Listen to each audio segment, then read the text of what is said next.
Hello friends, कैसे हैं आप लोग। सारे भाई बहनों को प्रणाम, नमस्कार, जय हिंद। मेरा नाम है हितेश मिश्रा और आप देख रहे हैं वाईफाई स्टडी लाइव। आवाज वगैरह प्रॉपर आ रही है, सब कुछ ओके है, कहीं कोई दिक्कत नहीं, कहीं को परेशानी नहीं, कहीं को तकलीफ नहीं।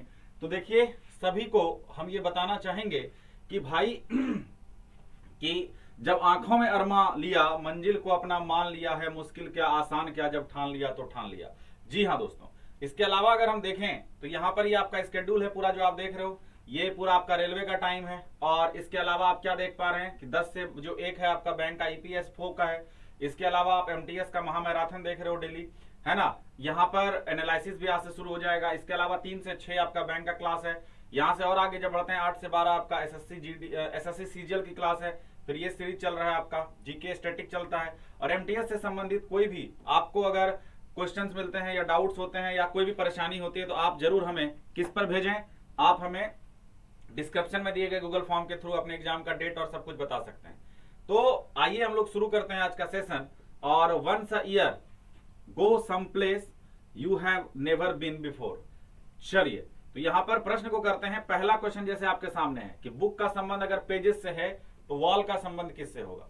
बुक का संबंध अगर पेजेस से है तो वॉल का संबंध किससे होगा, बताइए जरा सा, समझाइए जरा सा। ये जो प्रश्न आपके सामने है इसका उत्तर बतलाएं क्या होगा।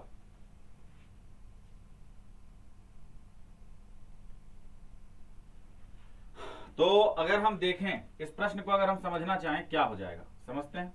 तो आप क्या देख रहे हो, पेजेस से बुक बनते हैं, उसी प्रकार जो आपका ब्रिक है उससे दीवार बनता है। लगता तो और भी चीज है इसमें, जैसे सीमेंट लगता है, बालू लगता है, तो लेकिन मेन जो खड़ा होता है वो ब्रिक्स पे होता है। ठीक है, और आगे आइए, अगला जो प्रश्न है वो देखते हैं। इस प्रश्न को आप कैसे बनाएंगे। ये जो प्रश्न आपके सामने है इसका आंसर आप बतलाओ क्या होगा।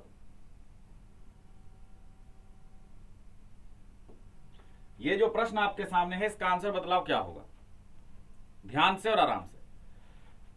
मैनिफेस्ट, मेटिक्यूलस, मेरिडियन, मर्चेंट, आपको क्या लग रहा है इसका आंसर क्या होगा।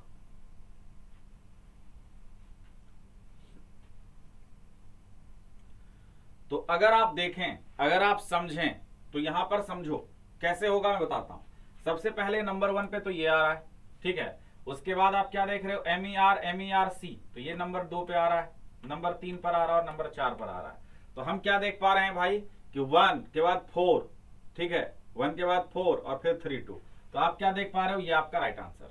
और आगे बढ़ते हैं, अगला जो प्रश्न है उसको देख लेते हैं। नेक्स्ट क्वेश्चन आपके सामने है, इस प्रश्न का उत्तर जरा बतलाएं क्या होगा। एम पी का पुत्र है, क्यू ओ की पोती है, जो पी का पति है, एम ओ से कैसे संबंधित है, सन है, डॉटर है, मदर है, फादर है। आप बताइए जरा सा आंसर क्या होगा, आप समझाइए जरा आंसर क्या होगा, क्या लगता है आपको।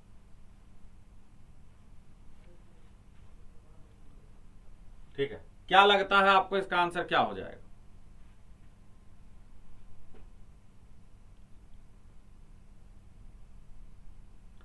तो अगर आप इसको देखेंगे, M is son of P, M किसका बेटा है भाई, पी का। Q is granddaughter of O, who is the husband of P, who is the husband of P, और क्यू जो है इसकी ग्रैंड डॉटर है। तो आप क्या देख पा रहे हैं, how is M related to O, M का ओ से क्या संबंध है, तो एम ओ के लिए बेटा हो जाएगा ना, सन हो जाएगा, सन हो जाएगा, क्योंकि हमें दिख रहा है कि एम अगर पी का बेटा है तो ओ का भी बेटा ही है वो। और आगे आइए, अगला जो प्रश्न है इसको देख लेते हैं। कारपेंटर शब्द को प्रयोग करके कौन सा नहीं बनाया जा सकता है। कारपेंटर शब्द का प्रयोग करके कौन सा नहीं बनाया जा सकता है, ये बताना है। एक बार आप बताइए क्या हो जाएगा। कारपेंटर शब्द का प्रयोग करके आप बताएं कौन सा नहीं बनाया जा सकता।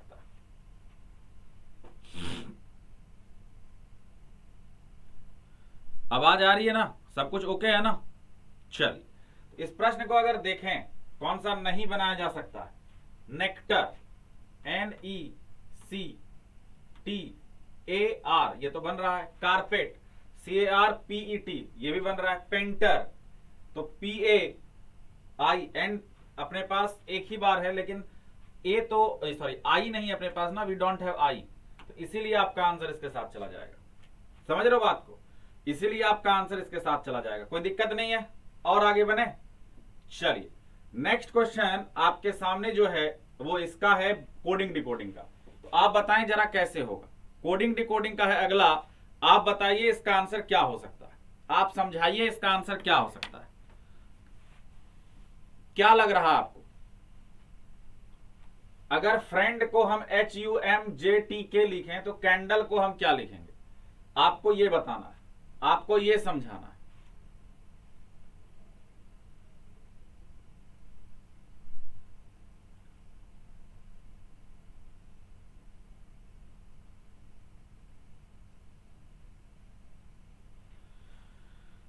तो अगर हम देखें, अगर हम समझें, +2 +3 +4 +5 +6 +7, तो टोटल यहां पर ऐसे हो रहा है।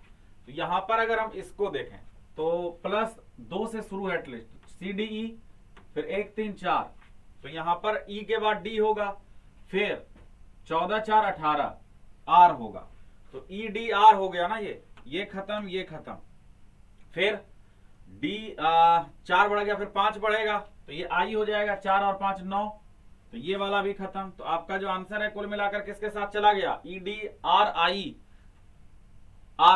इस प्रकार से हो जाएगा। क्लियर है, ये कोई दिक्कत वाली बात नहीं, कोई परेशानी वाली बात नहीं, एकदम चीजें समझ में आ रही हैं, यहां से आपके दिल तक पहुंच रही हैं। अगले में जाते हैं।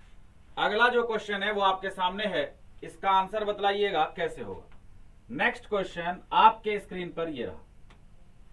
अगला जो प्रश्न है आपके स्क्रीन पर ये रहा, इसका जरा आंसर बतलाएं क्या होगा। ठीक है, इसका जरा आंसर बतलाएं क्या होगा। शाम अपने दोस्त के घर जाता है जो उसके घर से सीधे 10 किलोमीटर दूर है। वापस जाते समय वह एक दाहिना मोड़ लेता है, 2 चलता है, फिर एक दाहिना मोड़ लेता है, 10 चलता है। इससे पहले कि वह दाहिने मुड़े, शाम अपने घर से अभी कितनी दूर है। तो इस प्रश्न का आंसर आप बतलाएं क्या हो जाएगा, इस प्रश्न का उत्तर आप समझाएं क्या हो जाएगा, क्या लग रहा है। चलिए इस प्रश्न को अगर हम देखें, ठीक है ना, इस प्रश्न को अगर हम देखें तो शाम अपने दोस्त से घर जाता है जो उसके घर से सीधे 10 किलोमीटर दूर है। मान लो ये ऐसे बंदा चला, अरे ऐसे चला 10, ठीक, और उसके घर से सीधा वापस जाते समय वो दाहिना मोड़ लेता है, दाहिना मोड़ लिया, उसने 2 चला, और यहां से फिर से वो अगर हम देखें तो फिर से वो 10 चल रहा है। तो हम क्या देख पा रहे हैं कि यहां से यहां की दूरी जो है, यहां से यहां की दूरी ये कितनी है, ये कितनी है, तो 2 है। तो आपका जो आंसर है वो 2 किलोमीटर हो जाएगा, 2 किलोमीटर आपका राइट आंसर हो जाएगा। क्लियर है, ये बात समझ में आ रही है आपको, कहीं असुविधा नहीं, कहीं दिक्कत नहीं, कहीं परेशानी नहीं, कहीं तकलीफ नहीं, चीजें चकाचक चकाचक चकाचक चकाचक चकाचक है। आइए अगला जो प्रश्न है उसको देखते हैं। नेक्स्ट क्वेश्चन आपका सिलोजिज्म का है, आप जरा इसका आंसर बतलाइएगा क्या होगा, जरा समझाइएगा। सारे बॉय टॉल हैं, राजीव एक बॉय है, राजीव टॉल है, राजीव टॉल नहीं है। आप आंसर बतलाएं क्या होगा, क्या लग रहा है आपको, क्या लग रहा है, कैसे होगा आंसर, कैसे हुआ, कैसे हुआ आंसर बतलाओ। All boys are tall, Rajiv is a boy. तो अगर हम देखें सारा जो बॉय है ये टॉल है, ठीक है भाई, सारा जो बॉय है वो टॉल है, और राजीव क्या है, बॉय है, राजीव बॉय है। तो बोला जा रहा है कि राजीव इज टॉल, बिल्कुल सही, राजीव इज नॉट टॉल, गलत। पहला सही हो रहा है, दूसरा गलत हो जा रहा है, पहला सही हो जा रहा है, दूसरा गलत हो जा रहा है। क्लियर है, आगे बढ़े विदाउट एनी डिले। नेक्स्ट को देखते हैं, अगला जो प्रश्न है उसको देख लेते हैं क्या हो सकता है। इस प्रश्न को देखिए जरा, ये जो प्रश्न है मेरे भाई बहन, इसका उत्तर बदला। दी गई उत्तर आकृतियों में से उस उत्तर आकृति को चुने जिसमें प्रश्न आकृति निहित है, मतलब किसमें ये इंबेडेड है, ये बताइए, आपको ये बताना है। तो बताइए जरा क्या हो जाएगा, समझाइए जरा क्या हो जाएगा।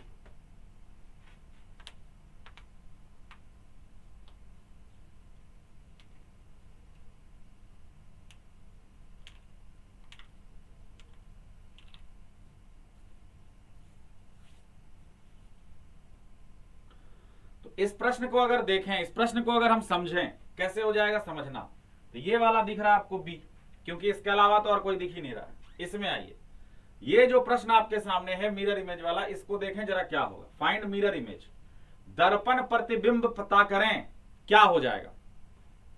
इस प्रश्न में बताइए दर्पण प्रतिबिंब क्या होगा, क्या लग रहा आपको?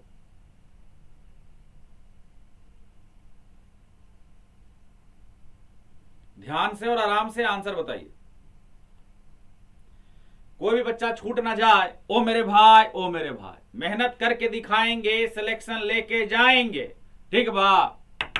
चलिए, इस प्रश्न को अगर देखा जाए, जी हाँ दोस्तों, तो ये जब पलटेगा कैसा दिखेगा? तो ये देखो कितने हैं, 1 2 3 4 घर हैं, तो यहां पर भी 1 2 3 4 घर हैं, तो आंसर डी के साथ जाएगा।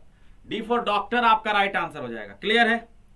क्लियर है? मेरी बात आप तक पहुंच रही है? अगर मेरी बात आप तक पहुंच रही है तो तालियों से प्रोत्साहन दीजिएगा और अपना साथ यहां तक पहुंचाइएगा, ठीक है? आगे बढ़ जाए विदाउट एनी डिले, नेक्स्ट को देख लें।